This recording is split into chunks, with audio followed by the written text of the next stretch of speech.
Good evening, everyone. I hope everyone is doing well. Welcome to the Mac Report. I am Elder Armand. Uh, Prophetess is on a break right now. She shall be back. Um, just keep her lifted in prayer, y'all.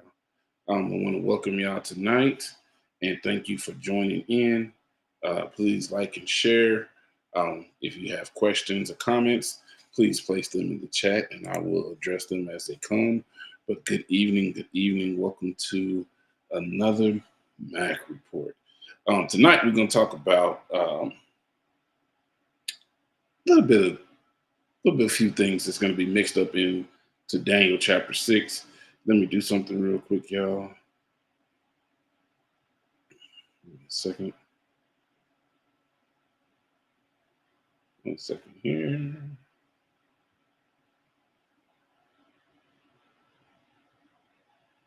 Let's see.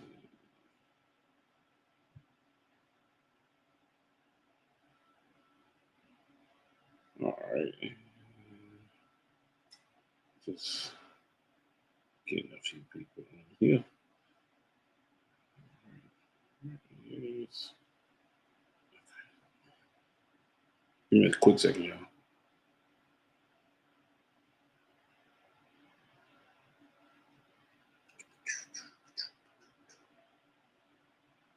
All right, there we go. Then,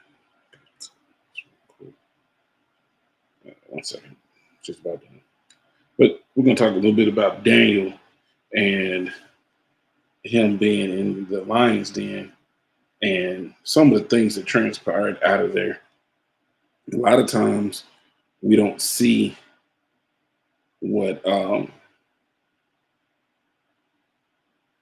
word until we like understand the word or see the word until we really dig down deep into it. And we were in life study last night, or Bible study, and Sunday our pastor preached on Daniel chapter 6, and it broke down a few things of understanding to me, and then we just kind of went into it last night while I was teaching at Bible study. And one of the things that stood out to me in this verse, in this chapter, was not only did Daniel have haters, he had supreme haters. And it was mad because of they were mad at him because of his position, which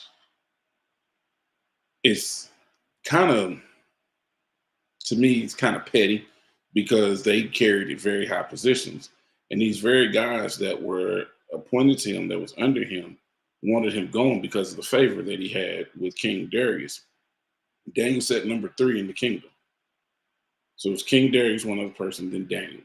And when Daniel um, sat in this position, he had authority. And being that he served God the way he did, he honored him. He wasn't willing to change the way he honored God and the way he reverenced him and worshiped him based off of, um, I'm going to say, a decree that was sent out based on a lie. So I'm going to start at verse 1, but I'm going to skip around a little bit. But it says, it pleased Darius to set over the kingdom 120 princes, which should be over the whole kingdom. And over these three presidents, of whom Daniel was first, that the princes might give accounts unto them, and the king should have no damage. Then this Daniel was preferred, Daniel was preferred above presidents and princes because an excellent spirit was in him, and the king thought to set him over the whole realm. And I'm going to start right there for a second. And a lot of times the Lord will give us authority. He will give us um, favor in different places. And what happens is people get to the point to where they're upset because of where God has placed us. They don't understand why do we have such authority, or why do we have the giftings, the power that he's put in us, or I'm gonna just say the privilege that he's given us. And it's all because we're serving him the way we're supposed to. We're serving him in spirit and in truth. We're giving him our all. He comes first before anything. He comes first before everything. And when we do that, what it does is allow him to put us in places that people didn't think we were supposed to be, primarily in high places of office, in high office places, such as, and just, I'm going to go to the world for a moment. And just good evening, Renetta, and good evening, Mary. I meant to speak earlier. I'm sorry. Um, I'm going to go to our worldly jobs right now. So, yeah, people in high places, some of them honestly really shouldn't be there because they don't know what they're doing. They got there either based off of um, somebody else's work, or they got there based off of sometimes who you know, which is not necessarily a bad thing. But in this case, with Daniel, Daniel got there based off of his character, based off of his um, it was based off his character and who he was, when wasn't nobody else around.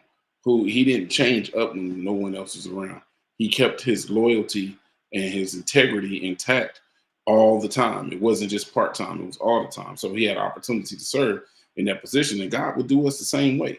But we have to, in most cases, make sure that we're doing things the correct way, making sure that we are in place where we're supposed to be. We are on time like we're supposed to be. We're doing what we agreed to do. Daniel did that. And these guys that was up under him got mad because they didn't like him in that position. So the presidents, let me go back to this real quick. The presidents and the princes sought to find occasion against, which occasion means a problem against Daniel concerning the kingdom, but they could find none occasion. So they couldn't find anything nor fault. For as much as he was faithful, neither was there any error or fault found in him. So he did what he was brought on to do. He did his job. But at the end of the day, the ultimate thing is he trusted God. He was faithful to God in his service to God. And these men then said, these men, we should not find any occasion against this Daniel, except we find it against him concerning the law of his God. So this is where Satan will try to set you up. He'll try to attack you if he can't get you physically. If he can't get you, find fault in you, he'll come a different direction. And what he'll do is try to blindside you with it. And that's what he did with Daniel here. And what he went in to do, um, what they went in to do was just crazy to me, because what did he do to cause you to be like this outside of you being jealous of what he has or what he was doing? If it was meant for you to be in the position, you would have been chosen to be in the position. If you don't get yourself in order, especially when it comes to God, then you won't achieve what he wants you to achieve, because you'll be out of place.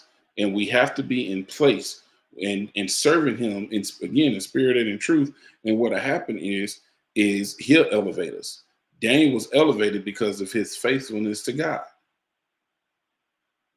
Then when King Darius put him in the position he was in, he was faithful through and through.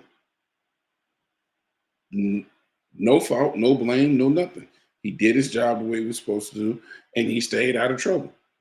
In other words, as we will say, he stayed out of the way. He kept himself free and clear of any blame, any fault, any lies, things like that.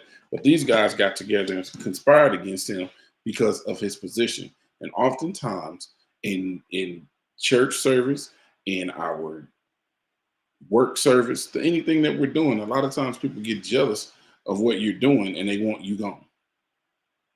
They want your position, but they don't realize the work that comes with the position that you're in, or the work that comes with the title. See, people want titles, but they don't want the work to come with it. And the higher you go, the more work you have to do, the more serving you have to do. You have to become a servant with the titles that you get. And the higher your title is, the more servitude you have to have.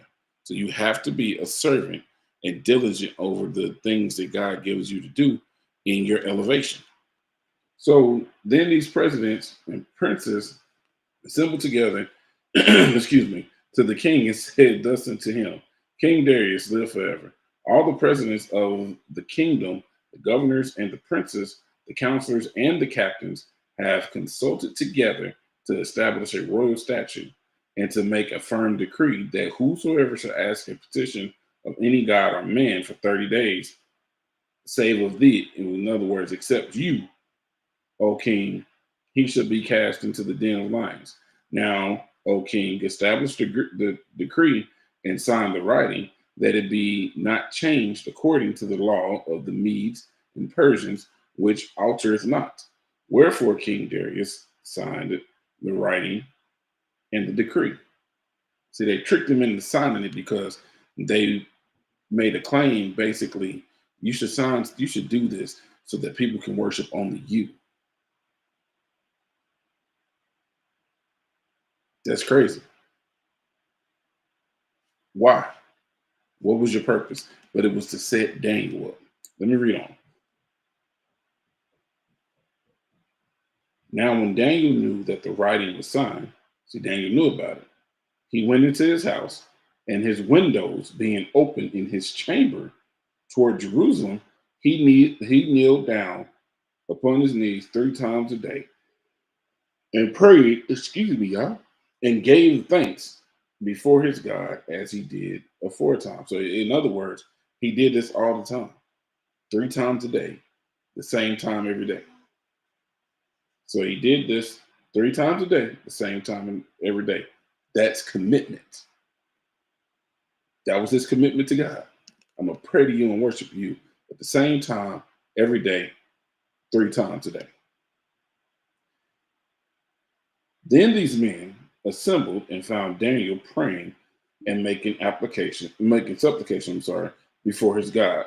Then they came near and spake before the king concerning the king's decree. Hast thou not signed a decree that every man that shall ask a petition of any man or any god or a man within 30 days, except for you, O king, shall be cast into the den of lions? The king answered and said, the thing is true according to the law of the Medes and Persians, which altereth not. He's just like a hater. Run and say something that you didn't you tell somebody not to do this? Didn't you tell them not to do that? We all had that one student in class with us that was that way. Didn't you say not to do such and such and such? Well, so and so is over here doing it. Eventually, for them to get in trouble, the one that went and snitched. Remember, they said snitches get stitches. Wait till we get deeper into this.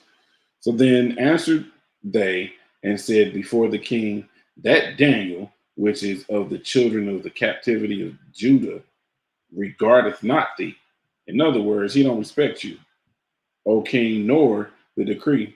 So he don't respect you or what you put in place. And thou hast signed, but maketh his petition 3 times a day. So in other words, he don't respect what you said. He don't respect what you ordered. He doesn't respect your decree that you signed. And he's doing his own thing. He's doing whatever he want to do, going against what you said do. It's how people work. And it's crazy. It's crazy how people do things not realizing that they could be affected by the consequences of it. And then the king, when he heard these words, was sore displeased with himself. He was angry with himself and set his heart on Daniel to deliver him. And he labored till the going down of the sun to deliver him. So King Darius was in a rage at that point because he was mad at himself. And then he was mad that Daniel didn't follow his words because his rules, because Daniel was in this high position. A lot of times, we do ourselves like that too. A lot of times people, I'm sorry, let me go back. A lot of times people are placed in positions and the Lord has shown that they are worthy of the position. But one person come in, you need to watch so and so and so. You need to do this. Why ain't you doing this? To me, worry about yourself. Because if you can't prove this that they're doing something wrong, why even mention it? That's the thing. That's the catch. They didn't even have proof. But because of that decree being in place, King Darius went ahead and went with what they said, and he became angry. Which, you kind of get understandable, because you put somebody in this high position, or you put somebody in this position, and they went against what you said, or didn't do what you've asked and put in place, and there's a reason why it's put in place. Now, this was maliciously put in place because of those princes and the presidents. So then these men assembled unto the king and said unto the king, Know, O king, that the law of the Medes and Persians is that no decree nor statute which the king established may be changed. So they thought it was going to be the same forever. So what they did was, when they put it in place, at that time when the king put something in place, it stayed forever. It never changed, unless he went back and decreed something else and said, "Hey, maybe you know the law what I put in place before, I'm going to amend it and say that it's only done once a day, or is we're not going to do it this way anymore. We're going to do it this way." But at that point in time, they were saying that whatever he established, he didn't change, which is funny in itself, because y'all have to abide by the changes that's made. What are you doing? Are you abiding by the rules, or are you doing it your way? And then the king commanded that they brought Daniel and cast him in the den of the lions. Now the king spake and said unto Daniel, Thy God, whom thou servest continually, he will deliver thee. Right there, that statement alone, right there, put Darius in a different place, because at that time he spoke over Daniel. And I don't know if like I was saying last night in Bible study, I don't know if anybody ever paid attention to that scripture in that, but it hit me yesterday when I was studying, and I was like, oh, so Darius spoke life over Daniel before he threw him in the den. Because when he threw him in the den, he put a rock over there. He sealed it, and then he sealed it to keep him from getting out.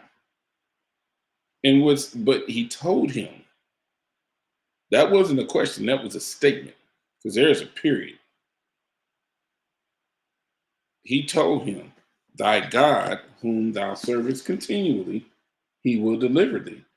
I don't believe it was sarcastic why he meant it, why he said it, probably why he was upset and angry, with Daniel because of this. He didn't say it with a question mark. We're going to get to the question he said later.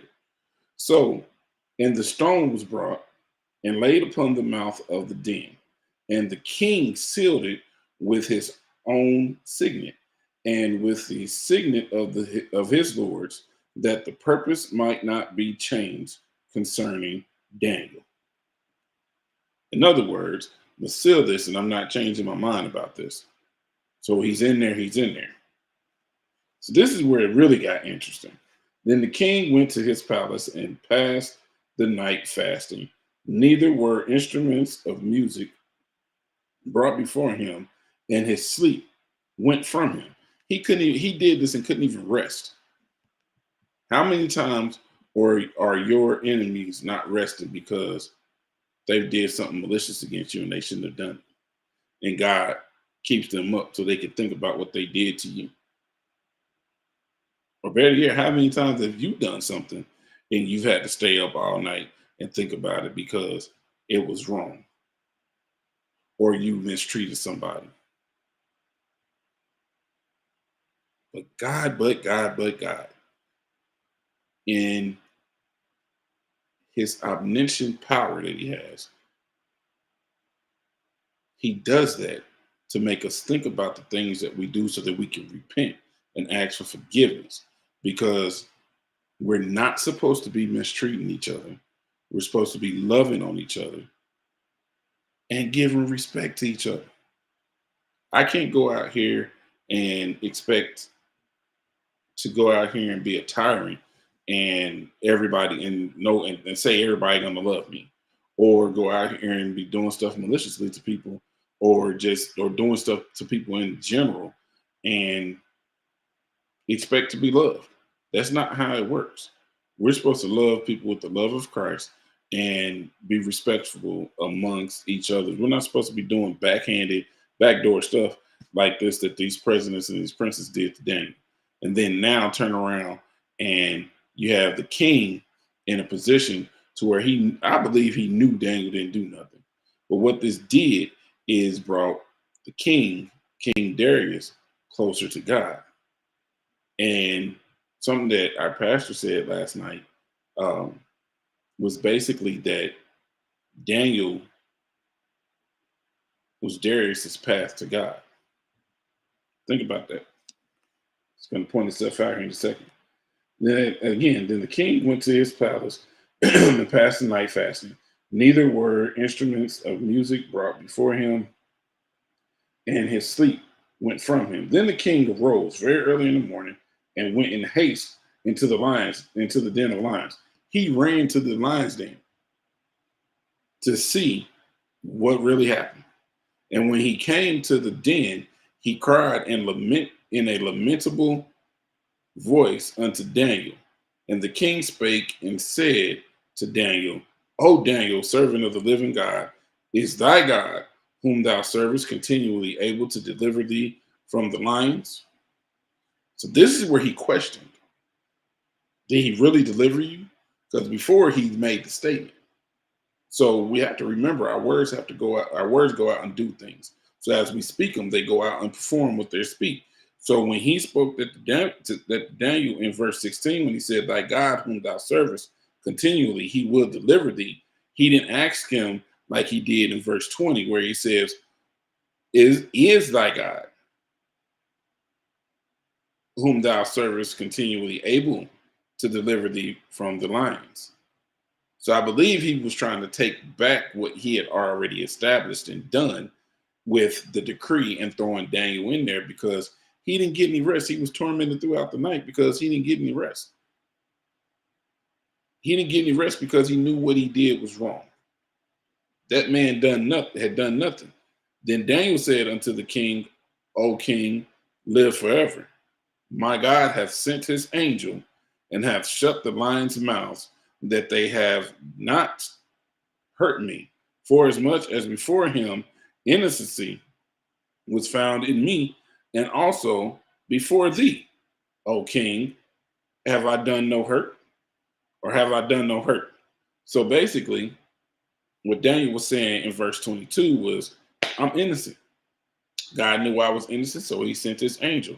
And what our pastor preached on this on Sunday was God to send an angel to deliver you and protect you. So we have protection around us all the time. It's up to us to activate that protection. Because if we start talking crazy or acting funny, then we hinder our angels from protecting us. We have to be mindful of that. And then we have to be innocent in the fault. Daniel was innocent in his fault. He did nothing but what he was supposed to do before God. And these men got mad and upset with him because of his position, and they wanted him out of position because they thought they were going to get the position. See, they was expecting when Darius made a decree about, basically don't serve for 30 days. You can't serve no other God. You can't worship no other God. You can't ask no other God for anything. Because at that time they believed in multiples. Some of them believed in multiples. Go back and read, you'll see that. But when they did those things, what happened is Daniel, he stood on business basically. His faith was on fleek, and he stood on business. He knew where his no-so ground was. He knew where his foundation was. He knew what he needed to do in order to continue to prosper. But in this case, in his innocent thrown in that lion's den, God sent an angel. He sent the angel of protection to close that lion's mouth. And if we think about it, how many times have God done that for us? Things have come to devour us, and he sent the angel of protection to close that particular lion's mouth. And it doesn't have to necessarily be a lion. It could be anything that's coming to take us out. Our health, people around us, the stress from the world, the stress from the job, um, debt building up, um, families not getting along, your business falling apart, things like that come to devour us, and God sends an heavenly protection, which is an angel, to come and make sure that we get back on the right path. One, and then two, making sure that we don't take our eyes off of Him. A lot of times we go through things and we put God on the back burner because we feel like He's left us, and He hasn't. We have to go through things in order for us to be the example. There's no testimony without a test. And we have to go through some things in order for us to lead people to Christ. Because if we can't relate to the people that we're trying to lead to Christ, then what happens is it can cause a disconnect, because then they don't think that we're real. They don't think that we're truly serving God. And then some of them might not believe that God is even real.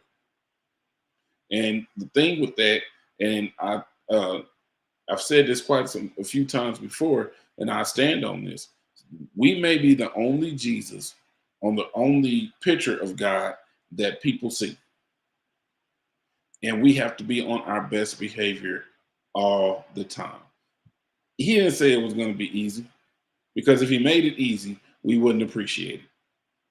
If He gave us everything that we wanted when we asked, we wouldn't appreciate it. The faith without works is dead. So we have to put in the work to get the things that we need. Daniel put in his work to get the things that he needed, and he was putting in his work for God. But you got those people out there that will hate on you so bad because you're ahead of them or you're moving ahead of them. And what'll happen is they'll get jealous of you. And jealousy can mess people up because it starts blinding them, it starts confusing them, it starts making them be upset about things that has nothing to do with them. And then the other thing that didn't make sense here was they really just had as much power as Daniel. Only thing is that Daniel was overseeing the works that they were doing. But what they thought was that, and I believe what they thought was that they were going to get his position if they got him out the way, or or either get his position or get closer to the king and be able to manipulate the king. So then, after Daniel told him, "O king, I have done no hurt," then was the king exceedingly glad for him, and commanded that they should not fake, that they should take Daniel up out of the den. So Daniel was taken up out of the den, and no manner of hurt was found upon him, because he believed in his God. The same thing with us. When problems come, when troubles come, when people turn their backs on us, when people are talking bad about us, when people are trying to destroy our character, our integrity is in question based off of what some he say, she say stuff that don't went around, the people around you that have trusted you forever don't trust you no more based off of what somebody said, because they tainted their vision of you, their view of you. They tainted it based off of things that they said, which is not cool. Because why you gotta lie about something in order to get ahead? Because just because you lied about it doesn't mean that you're gonna last where you're trying to get, or that position is for you. So then from there, the king commanded that they brought those men which had accused Daniel, and they cast them into the den of lions, them, their children, and their wives. He destroyed the whole family for them lying. So is it worth it to lie to try to get ahead? I'm gonna say no. I hope everybody else would say no, because if you look at this situation alone, this one right here, those guys lied on him. They accused him of something that at the time went against the king's decree, but they manipulated the king into believing something, and it almost cost the king to lose his other guy that he placed in charge that he trusted. I would say he was his friend. Now, just me personally, I probably wouldn't have trusted Darius after that because, given the situation, you listen to them, threw me in this lion's den. While I wasn't worried about it because I knew God was going to protect me, but you threw me in this lion's den and I did nothing. You didn't even question me and ask me being the person that I am. Yes, they did, Apostle. Me being the person I am and being in your presence and the position I have in your kingdom, you didn't even question and ask me a question. You went based off of what they say. Can I trust you? Can I believe that if anything else comes up, you're going to listen to me or you're going to come and ask me prior to believing? And again, those guys manipulated King Darius into believing something that was not true. It's so many times that people do that with people just to make you look bad. I don't know how many times it's been done to me where people have gone to people and lied on me about something or said that, they doing this and he's doing this and he's doing that. And I haven't done anything.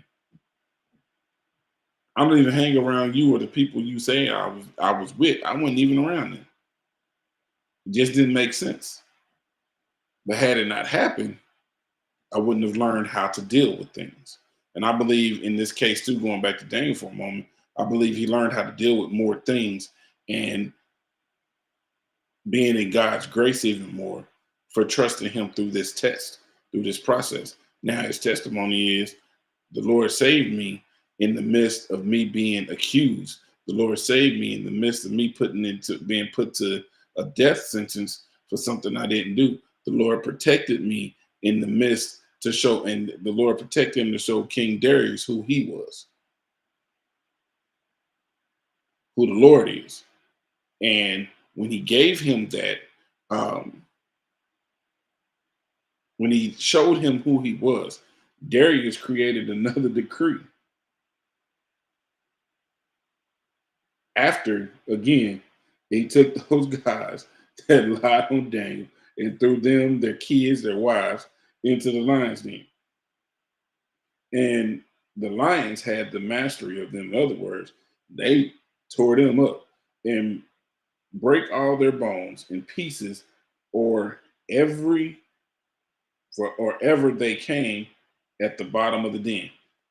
So when they was throwing them in at the den, they was tearing them up, ate them. I don't think it was nothing left. Nothing. So then King Darius wrote unto all people, nations, and languages that dwell in all the earth, peace be multiplied unto you. I make it to decree that every dominion of my kingdom men tremble and fear before the God of Daniel, for he is the living God and steadfast forever, and his kingdom which shall not be destroyed, and his dominion shall be even unto the end. He delivereth and rescueth, and he worketh signs and wonders in heaven and in earth, who have delivered Daniel from the power of the lions. So this Daniel prospered in the reign of Darius and in the reign of Cyrus the Persian. So he went from one king to another based off of God taking care of him, based off of him serving God and God protecting him and him having favor from God. Was wild. Was I won't say was wild. Was the other thing that noticeable about this is Darius recognized who God was based off of what he did for Daniel. At the time, Darius, you know, he allowed Daniel to do what he did what he was doing because he knew. I believe he knew what he was doing before. Yes, but God, he. But what he had to do was Daniel had to go through what he went through so Darius can see God for who he was and reverence him. I believe he believed in God because of the statement he said in 16 again. The God you continually serve it will protect you. And that's just putting it in, layman's terms, but the God that you continue to serve will protect you. We need to believe that. And oftentimes, God will use your enemies to speak something over your life that is actually in direct path of what God has set up for you. A lot of times, people say stuff and they don't even realize they said it. Sorry, y'all. A lot of times, people will say stuff and don't even realize they said it. That's why Darius couldn't rest because I believe he went back and thought about what he said. Oh man, oh what did I do now? I messed up. I got to fix this. So he couldn't rest. And then when he got up, he ran to the den, to the lion's den, and hurried up and opened it up. And basically yelled down there, Daniel, are you alive? He was scared because I believe he knew the power of God, but he didn't understand the power of God. And when he didn't get that rest, that's absolutely right, because that's exactly what they did with Daniel. Push you to your destiny, apostle. Because I mean, you got to look at it like this. If we didn't have a push coming from somewhere, we wouldn't, it would take us forever to get to where we're going. So sometimes the Lord will bring an enemy to push you to your destiny. He'll bring somebody that's gonna go against you to push you to your destiny. Because when somebody, for me, if somebody is negative about what I'm doing, it's gonna make me work harder. And it's not to prove to them that I can do it. It's to show you that I got God on my side. And he's going to allow me to achieve what he has set for me to achieve. And I believe that's part of the destiny push, pushing you to your destiny by having somebody that's going to question what you do, that's going to lie on you, that's going to try to turn the very people that have promoted you against you.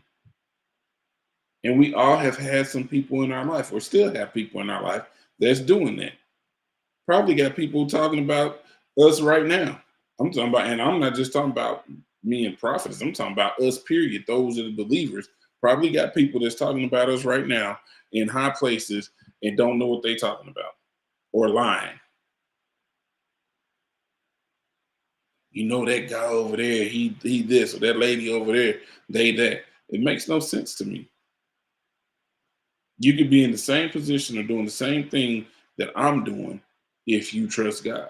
Who do you trust, God or me? Daniel trusted God.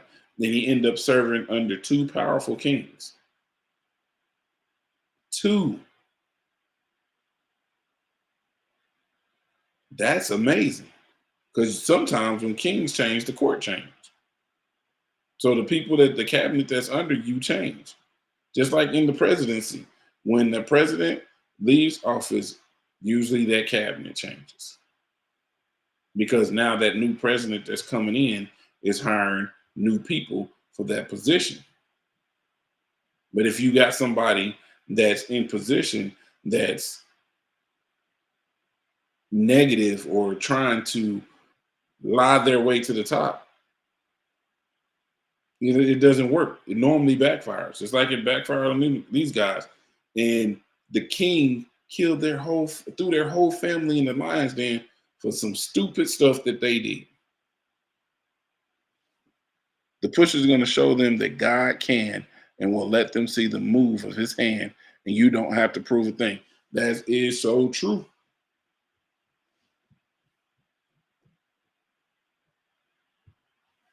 And the reason why that's true is because when they pushing you like that, is to actually knock you off your square. It's to keep you from moving ahead because they don't want to see you progress. But what God to do is allow you to achieve everything just to show them who he is and why he is. And you don't have to prove nothing to anybody. It's just showing them that, hey, I'm not giving up off of this. I'm not doing what you. It's the same thing Daniel did when he went to that window 3 times a day. That same place that he had been going to all this time, and he went. He continued to go there even with the decree happening or with the decree being put in place. He still went there. He still went to that window and worshiped God every day. He didn't change up. We're not to change up. Just because somebody don't like us or somebody got a problem with us, we're not supposed to change up. Because okay, I can put this question out there. What if Jesus changed up when he was getting when he started getting attacked? His character started getting attacked, his integrity started getting attacked. What if he changed up? Where would we be right now? And yes, obedience to God. And we have to obey his commands. We have to obey what he's called us to do. Because if we can't obey in the calling, we're not going to obey in the choosing. If we can't follow the calling like we're supposed to, we're not going to follow the choosing. Because when he calls you to train you. And then after he trains you, he chooses you to be in the position. And if we can't handle the calling, the choosing part, we're not going to make it to. Because we're going to do the exact same thing we're doing in the calling, getting in our own way and not being obedient to what he says for us to do, which we make hard. We make a mountain out of a molehill sometimes with the things that the Lord wants us to do. The one thing he wants us to do is worship him in spirit and in truth. The other thing he wants us to do is to reverence him and then obey him. Easy. But guess what we'll do? We'll go out here and we'll obey man. They tell us to walk 2 miles per hour. We're going to walk 2 miles per hour because what? We don't want to get a ticket, or we don't want to go to jail, or we don't want to get in trouble. We go to work every day, but we slight going to church. We go to work every day and do everything those people we tell us to do, but we want to do the simple things God tells us to do.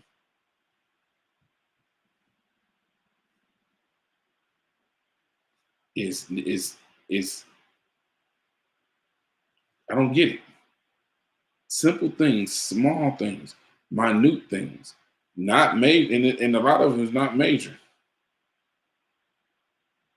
Yes, because his hand is mighty and it'll hurt if he swing it. Don't want to get a whooping by God. Seek his face. Seek his face daily. And being obedient to him, that's part of it. It gets us closer to him, gets us a closer walk with him, gets us in closer relation with him, gets us in closer fellowship with him. And once we build a relationship, we go into sonship. And as we go into the sonship, it allows us to progress. Daniel was in sonship with God at this point, and he showed that he was in sonship with him. He had a relationship with him. It was constant contact. It was a consistent thing. And that's the thing with being a true believer, is being consistent in the things that we do. Again, we're not perfect. We're fleshly, we're spiritual beings living in a fleshly life. And what happens is the flesh be strong and the spirit man gets weak sometimes because we're not working him out and building him up. But when the spirit man gets strong, it beats the flesh up daily. It kills the flesh daily, which means it's suppressing the flesh so we don't have carnal thoughts all the time, or the carnal thoughts don't come, and we're focused on Jesus, the love of God. We're focused on God and everything that he wants us to do. We're focused on the commandments. We focus on living a fruitful, prosperous life through God our Father. Allowing the Holy Spirit to lead and guide us through our daily life. Meaning we're being in constant contact with God through the Son Jesus on a daily basis. All the time. I believe we should have a constant conversation going on with God. And what that consists of is prayer. Consistent prayer, not just half stepping through life and then when we need him, we pray. Again, Daniel didn't pray when he needed him. That's why he wasn't worried about getting thrown in the lion's den. Because I honestly believe, and I told him this yesterday, I honestly believe that he he believed he was either going to be free on one side or free on the other side. Either way, he was going to be protected. If they took his fleshly body, he knew his spirit was going to be with God. He didn't worry about that. He didn't go in feeling like, oh man, I'm gonna die. Oh, I'm going in here in the lions den. They gonna eat me up. No, he said, well, it is what it is. Just like the three Hebrew boys. It is what it is, man. It is what it is. You throw us in that furnace, it is what it is. If I live and we live, we live. If we die, we die. I know one thing, if I die, I know where I'm going. So they wasn't worried about all that.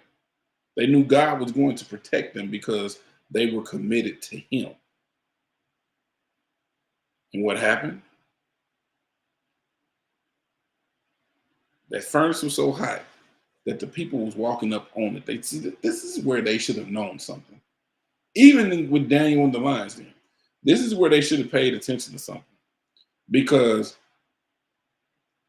if you go back and think about both of those stories, that furnace was so hot that the guards that was just walking past it burnt up. But you made these men go in there. And then as they was walking around the furnace, first of all, they went in and walked out. They didn't burn up. Their clothes didn't get singed. But when you looked in there, you shouldn't have saw them because they should have burnt up just like the guards did, right? But they saw them walking around with the fourth person, which was the Holy. I believe it was God walking with them, protecting them, shielding them. But again, the guards burnt up. They couldn't even get close to it. It was so hot, and they made it hotter than it.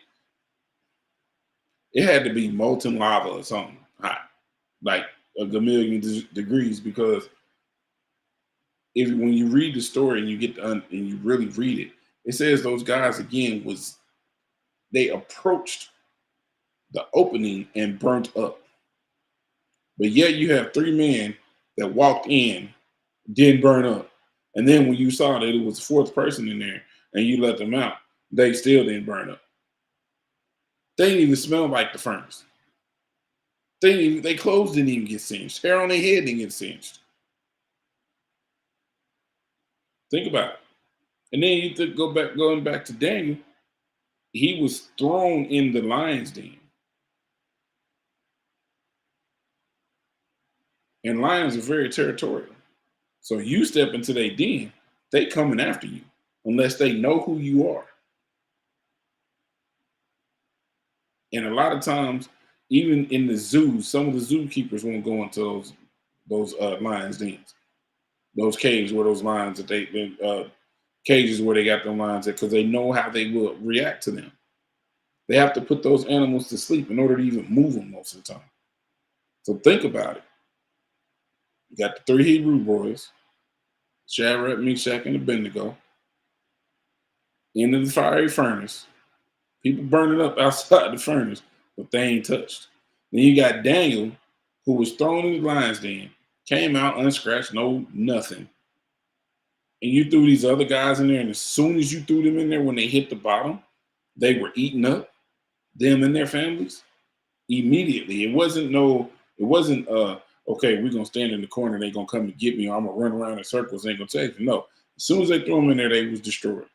But Daniel came out unscratched, unmarked, protected by God. How many times have God protected us like that in the midst of a battle, in the midst of a lion's den, over issues that we didn't cause? And some of them we caused, and he still protected us. Think about it. Really think about it. Really take some time and really focus on the times that you've caused something, God saved you. Or something that you didn't cause, God saved you. Wrong place at the wrong time. God saved you. The time where you was in the car with somebody and they was driving erratically and almost lost the control of the car, and they didn't. Or even the times where you've been doing something stupid and if you shouldn't have made it out of there, but God saved you. Those are times where he sent the angel to close the devourer's mouth. And think about this, how Satan works. He comes to steal, kill, and destroy. And he didn't say what he was coming to steal, kill, and destroy. But one of the main things that he tries to is our soul. If he can get to us, get it to our soul, get to our spirit, man, he know he can get us if we allow him in. And what I mean when I say he didn't say what he was coming to kill, steal, and destroy, because his plan was to destroy everything. Anything that God had placed his hands on, anything that God had something to do with, Satan wants to destroy. And that's because he thinks he is God. He thinks he is comparable to God, and he's not. And we don't need to give him the grace and the space to even govern himself around us. We need to rebuke him and send him back to the pits of hell, because he's one of the accusers. He's an accuser of the brethren. So he's going to accuse us of things before God. Again, one of my stories that I love, one of the stories in the Bible that I love is, look at Job. He accused Job. You turn if you allow anything, he's gonna curse you and turn his back on you. Watch and see what I tell you. He said, touch his body, but not his soul. Go ahead and try him. He ain't gonna turn on me. Can God trust us like that? Think about it. He trusted Job. He trusted Daniel. He trusted the 3 Hebrew boys because he knew their faith weren't going to waver. But in this case, since we're talking about Daniel, he knew Daniel's faith wasn't going to waver. He knew Daniel wasn't, no matter what, was not going to turn his back on him. That's why he was able to gain favor. And then again, going from one king's cabinet to the next king's cabinet, that's favor. God will set us up the same way if we serve him the way we're supposed to. If we take notes from what we read in our Bibles and we take those notes and put them together and we format the understanding and we use it, we're supposed to use it to our advantage. We're supposed to take it and grow from it. And a lot of people don't do that. They take the Bible as just another book that was written by a man or some man, and they don't believe it. I read somewhere today where somebody higher up was saying that if God wanted people to speak Spanish, I'm kind of paraphrasing, that he would have written the Bible in Spanish and not English. But first of all, I need to understand there's multiple interpretations of the Bible. And he created everybody. So there's difference in nationalities for a reason. And I believe when in the upper room, when they were speaking in tongues, that's when he separated the speech. When they were, I believe that's when, because they were all speaking in different tongues, but they understood each other. Think about it. And think about how many different languages we have now.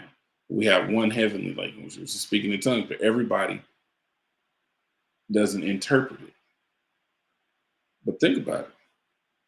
Think about that. But going back to Daniel and Darius. The Lord used Daniel to pull Darius in because I believe Darius had a small amount of faith that pulled him in to believing that God would save Daniel. And because he couldn't rest, because he knew he had messed up, he ran over there to that cave, to that den, had them pull that rock back out that den and yelled in there, "Did God save you? Did your God save you?" And when he heard Daniel's voice, he knew he did. Again, we have people that will question God with us. Will God save you? Yes, he will. I can go back to the that he was a kid at the time that Satan used at that school shooting in Columbine when he asked that young lady that she was basically was she a believer, and he told her, "I'll let you live if you basically worship the devil, say you worship the devil or denounce God." And she wouldn't. She wouldn't do it. How many of us is willing to live that type of life where we will not turn our back on God? Daniel didn't. Even in the midst of that lion's den, Daniel didn't. The three Hebrew boys again. In that midst, Daniel and they didn't. And see what we run into a lot of times, we mess up and we think God don't love us no more, or God don't want to be bothered with us no more because we messed up. And we try to hide or we run away from him, we turn our back on him and we start questioning. These guys didn't question him. It didn't matter what went on around them. They didn't question God and their faith in God. They trusted him no matter what. And what we as believers have to do is trust him no matter what. Simple things, the small things. I mean, think about it. We don't go through a whole lot of major big stuff on a daily basis. It's little small stuff that trip us up. Because I believe most people now, a lot of people now would have, instead of praying to God like they been doing consistently, if somebody came and said, you can't pray no more, a lot of people will stop praying. If somebody came and said, you can't have your Bible no more, a lot of people put their Bible up. Well, a lot of people already done that. So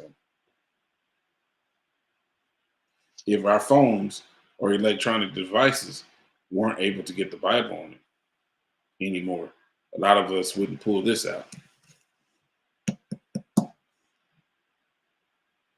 Something that we were taught, and the only way you're going to be able to do this is through one of these. Keep one in the chamber. You never know when you're going to need it. And that's a word from God. And where you get the word from? Here. Daniel did what he was supposed to do every day at the same time, three times a day, so that he gave God his reverence, he worshiped him like he was supposed to, and he stayed in constant contact, which allowed God to keep his word and do what he said he would do by protecting him. We have to do the same thing. How many of us are willing to live that type of life to where we have no worries and God protects us through everything? All right, y'all. That is our word for this evening. Remember, sometimes we enter that lion's den and God is protecting us. He sends an angel to protect us. Now, if you're in Norfolk on Sundays, or even just visiting, come and hang out with us at Zion Word Restoration Church. That's 2100 Valentine Boulevard, Norfolk, Virginia.